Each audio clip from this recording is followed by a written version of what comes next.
Hello friends, welcome back to the channel. आज का topic मेरे लिए थोड़ा सेंसिटिव है, इसलिए मैं थोड़ा सा तैयार होकर आई हूँ ताकि ज़्यादा सीरियस ना लगे। आज मैं आपको कोई भी ऐसा प्रोसेस दिखाऊंगी नहीं। आज के दिन आपको मेरी एक्सीलेंट पिचिंग स्किल को एंजॉय करना ही पड़ेगा, आपको उसका ऑप्शन ही नहीं रहेगा। Let's begin. जैसा कि आपने टॉपिक में ही देखा होगा कि आज मैं जो भी इंफॉर्मेशन देने वाली हूँ वो रिलेटेड टू द इन्फेक्शन है। अभी करंटली जिस इन्फेक्शन पर स्पेशली मैंने ये टॉपिक बनाया है, जिसके जो मुझे लगा जरूरी, वो है डेंगू। और ये मेरा जो वीडियो है ना, ये specially dedicated for the Banaras वासी पीपल। देखो, मेरा पीहर है बनारस में, मेरे घर वाले बीमार है एंड मैं वहां नहीं जा पा रही। वाओ, इट्स ग्रेट, क्योंकि अगर मैं गई तो क्या पता मुझे हो जाए। Yes, I am joking, but it's not a joke. पिछले 4-5 सालों से लगातार जाने कौन सा प्रकोप है कि बनारस वासी बार बार इसकी चपेट में आ रहे हैं और इसके डीमेरिट से जूझते हैं। एक बार अगर डेंगू इन्फेक्शन लगा तो उसके डीमेरिट साल भर तक आपको झेलने पड़ते। अभी ये पिछला जाता नहीं कि दोबारा फिर से आ जाता है। ऐसा क्यों है? ऐसा कारण है कि देखो, वजह मैं आपको बताने के लिए कुछ पॉइंट नोट करके आई हूँ। मैं आपका ध्यान उस तरफ आकर्षित करना चाहती हूँ कि क्या वजह हो सकती है। वैसे आप में से बहुत सारे लोग जानते भी होंगे, अग्री भी करते होंगे, लेकिन फिर भी इसे अगर आप जानते हैं तो मैं इसे दोहराना चाहूंगी। पहला है ओवर पॉपुलेशन। एक खास स्पेसिफिक एरिया पे पॉपुलेशन का दबाव होना।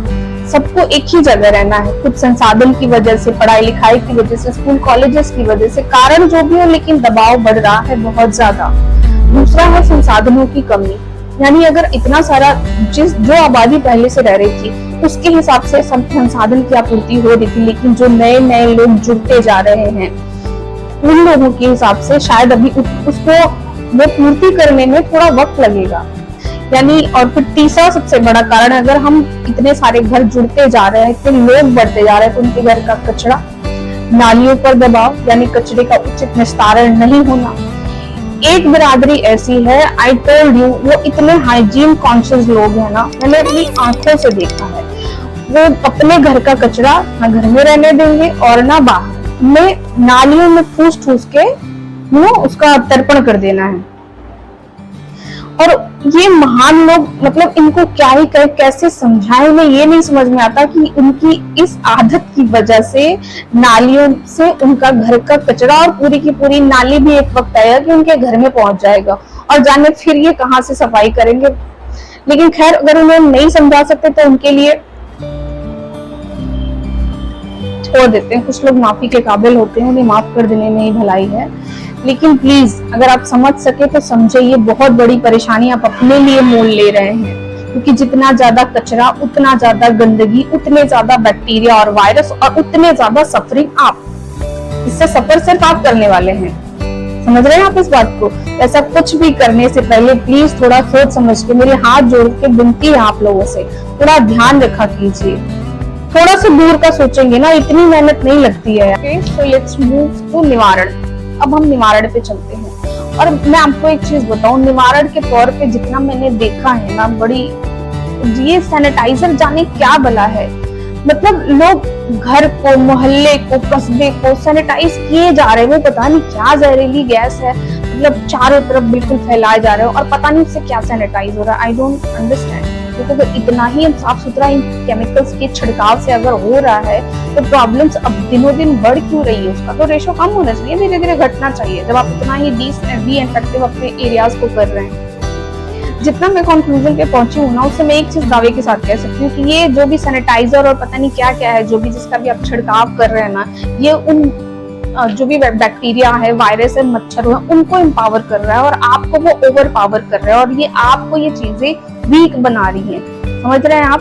तो प्लीज इनका अति उपयोग करना बंद कीजिए, क्योंकि मुझे नहीं लगता कि ये कोई सोल्यूशन है। मैं सैनिटाइजर के अगेंस्ट नहीं हूँ। अभी कुछ टाइम पहले कुछ ऐसा सिनेरियो, कुछ ऐसा सिचुएशन क्रिएट हुआ था कि मतलब हर आधे घंटे पे लोग हर सेकंड पे सैनिटाइज कर रहे थे। दैट्स अ डिफरेंट थिंग, मैंने भी किया है, उसके अगेंस्ट नहीं हूँ, लेकिन बस एक्सेस यूज मत कीजिए।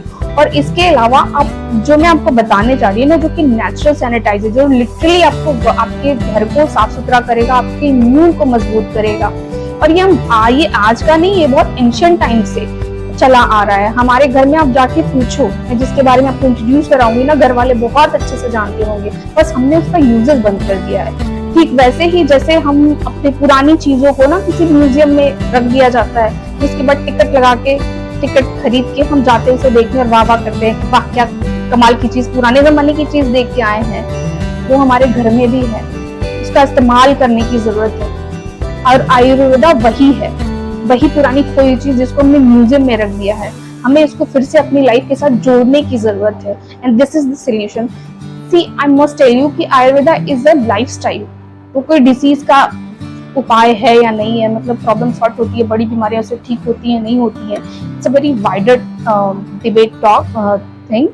तो उसमें नहीं, सबसे प्राचीनतम पद्धति है चिकित्सा की, युगों पुरानी है, यानी शायद जब से सृष्टि है तब से आयुर्वेद है।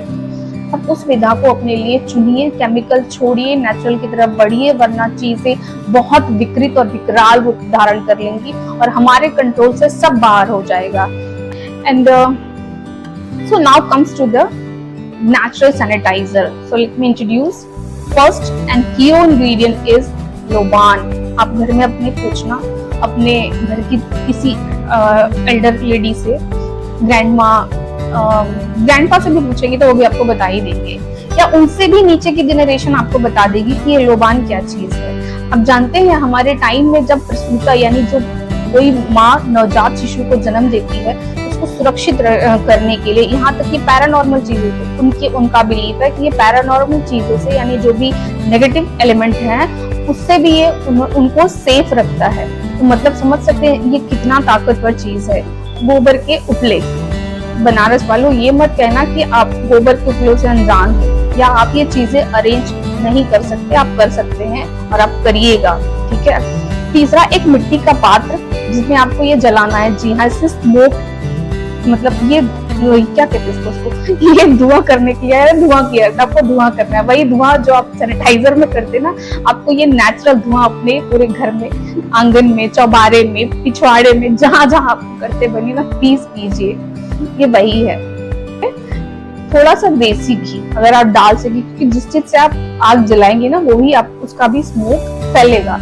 तो मैं किसी केरोसिन या पेट्रोल, आप नेचुरल तरीके से अगर कोई और ऑप्शन हो तो आप चूज कर सकते हैं, आप कैंपर डालते हैं। इनफैक्ट कैंपर तो उसका एक लीडिंग इंग्रेडिएंट होने ही वाला है। कपूर, और ये सिंथेटिक कपूर की बात मैं नहीं कर रही, वो जो गोल गोल टिक्की सी आती है, आप वो जो टुकड़े में होती है ना, जिसको भीम से नहीं कपूर कहते हैं, ऑर्गेनिक कपूर आपको लेना है, क्योंकि वो वर्क करता है, वही बेहतर काम करता है। और उसके बाद चौथा है नीम की पत्तियां, नीम की पत्तियां, और पांचवा और लास्ट इंग्रेडिएंट है बेल की पत्तियां। आप नीम की पत्तियों को लाएंगे, उसकी टहनी सही तोड़ के, आप उसको हल्का सा थोड़ा सा धो के इसको पानी से साफ करके, आप घर के जहाँ पे सिर्फ आपको पंखा चल रहा है ना, आप वहाँ पे ये बेल की पत्तियां और नीम की पत्तियां ऐसे किसी कोने में ऊंचाई पर रख दीजिए, वो अपने आप सूख जाएंगी। वो जो पत्ती नीचे झड़ के पीली हो जाती है, पीली गिरती है, वो उतनी कारगर नहीं होती है। ये ग्रीन आप देखेंगे ना, ये सूख कर भी हरी रहेंगी, इसका मतलब है कि इसके न्यूट्रिएंट्स इसके अंदर लॉक रहते हैं और ये कमाल का वर्क करता है। हम प्लीज कम ऑन यार, प्राउड टू बी एन भारतीय, क्योंकि भारत में ये चीजें इतनी आसानी से उपलब्ध है और हमने इसका इस्तेमाल ही बंद कर दिया है, यानी क्या क्या यूज करते रहते हैं। और अगला है बेल की पत्ती, which is also a very good anti bacterial property. जितनी भी चीजें हम पूजा में चढ़ाते हैं ना, मैं उन एक एक चीज की इंडिविजुअल वीडियोस बना सकती हूँ, वो कितने ज्यादा मेडिसिनल प्रॉपर्टीज रखते हैं। जैसे जितना चाहो खींच सकती हूँ, 1 घंटा 2 घंटा का हो जाएगा, पर जितना भी होगा ना आपको देखना पड़ेगा, चाहे भले बीच में मेरी बात आपको बकवास ही क्यों ना लगे, आप पूरा देखेंगे और इसे फॉलो भी करेंगे। प्लीज समझने की कोशिश कीजिए। अगर आपने ऐसा नहीं किया ना, एक घर शुरुआत करेगा, इससे बहुत सारे घर बहुत ज्यादा परेशान है। एक मामूली सी बीमारी महामारी बनती जा रही है, किस वजह से? सिर्फ हमारी कमजोरी की वजह से। आज ये बैक्टीरिया वायरस इतने ताकतवर हो गए, क्यों? क्योंकि हम कमजोर पड़ गए। वापस से हमें खुद को मजबूत करना है और मच्छर को बोलना है कि अपनी हद में रहो, मच्छर हो मच्छर की तरह रहो, ज्यादा सुपरमैन बनने की जरूरत नहीं है। कमाल है यार, ये मच्छर हम इंसानों को इतना कमजोर कर दे रहे हैं। Come on India. अगर बीच में मैं आपको ठीक से समझा नहीं पाई हूँ तो मैं एक बार फिर से रिपीट करना चाहूंगी। आपको एक मिट्टी का पात्र लेना है, आपको उसमें कुछ गोबर के कंडे यानी उपले लेने हैं और उसमें आपको घी से उसमें आग जलानी है। उसके ऊपर आपको लोबान, कपूर नीम की पत्ती और बेल की पत्ती, सूखी हुई नीम की पत्ती और बेल की पत्ती को आप हाथों से क्रश करके उसमें डाल दीजिए। जब पूरी तरह से जल जाए यानी अंगीठी जब सुलगने लगे, आप ये इंग्रेडिएंट्स में तब डालेंगे, क्योंकि हमें इसे मध्यम आंच पर ना इसको सुलगाना है ताकि इससे धुआं पैदा हो, स्मोक हो, और ये हमारे एनवायरनमेंट को क्लीन करेगा, आपके अंदर के एनवायरनमेंट को क्लीन करेगा। ट्रस्ट में आपको इंटरनली आपकी इम्यूनिटी को बूस्ट करेगा। ये इतना स्ट्रॉन्ग चीज है। और मैं माफी चाहूंगी अगर आज मैं आपको मेरी एनर्जी थोड़ी ज्यादा लगी हो, पर ये सच में मेरे मन के बहुत करीब है, क्योंकि 3 से 4 साल पहले मैं भी इसकी चपेट में आई थी और ट्रस्ट में मैंने इतना झेला इसको ना, मतलब उसके बाद मुझे कोविड भी हुआ। I am one of the blessed जिससे कुछ भी होके गुजरता नहीं है। एंड जो कोविड के बाद जो उसके आफ्टर इफेक्ट्स है ना, वो डेंगू में मैं इतने झेल चुकी थी कि मेरे लिए शॉकिंग नहीं, मेरे लिए शायद लगा था कि हाँ ठीक है, पहले भी तो हो ही चुका है ये सारी चीजें। जाग जाओ, आई मस्ट टेल यू, ये बहुत जरूरी है कि हम कुछ ठोस स्टेप्स अपने लिए ले, अपने घर परिवार के लिए ले। आप सोचो अगर हमारी ये हालत है, आगे की जनरेशन के सामने कितने बड़े बड़े चैलेंजेस आएंगे। अगर आज हम सजग और सचेत नहीं हुए ना, तो सच में हमें इसका बहुत बड़ा खामियाजा भुगतना पड़ेगा। इसलिए मेरी विनती है आपसे कि प्लीज मैंने जो कहा है उसे एक बार ट्राई कीजिए। आप शायद एग्जाम्पल सेट कर सके और लोगों के लिए, और ये आपको कमजोर नहीं, ये उन बैक्टीरियाज और वायरस को कमजोर करेगा और आपको मजबूत करेगा। ये सारे के सारे प्रोसेस आपको एक दिन नहीं करने हैं, बल्कि लगातार आपको, मतलब जब तक आपको लगता है कि इन्फेक्शन का खतरा है, तब तक आप लगातार इसको डेली आप अगर सुबह शाम जला सके तो बहुत अच्छा। और आप अपने घर के आसपास का वातावरण, मतलब जितना हो सके आप साफ सुथरा रख सके, क्योंकि जरूर समझती हूँ मैं कि ये इसमें थोड़ा एफर्ट लगेगा, लेकिन जब जिनको प्रॉब्लम हो जा रही है और जिनको बैक टू बैक लगातार कई सालों से हो रही है, आप अंदाजा भी नहीं लगा सकते कि उन पर क्या बीत रही है, उनके इम्यून का क्या हाल हो रहा है। और अगर ऐसे ही चलता रहा तो आगे क्या होगा, वी नेवर नो। तो please be aware, take some stands against these things, this is very important. And कि आप मुझे समझ सके, मेरी इंटेंशन को समझिएगा, मेरी भाषा समझ में आए ना जाए, इंटेंशन समझने की कोशिश कीजिएगा। हो सकता है आप ये इस पे ना जाएं कि मैंने कैसे कहा, आपने अगर आप इस पे जाएंगे कि मैंने क्या कहा ना, तो आप सच में समझ पाएंगे और आप शायद से बहुत बड़ा चेंज हमें देखने मिल जाए। अगर एक बूंद बूंद करके घड़ा भरता है और एक एक कुछ लोग अगर इकट्ठा होंगे ना, तो शायद एक मोहल्ले को हम ठीक कर ले और वो मोहल्ला इंस्पिरेशन बने अगले के लिए। So thank you very much, hopeful. And अगर मैंने आप लोगों को जरा सा भी अनकंफर्टेबल किया, I am so sorry for that. Thank you very much.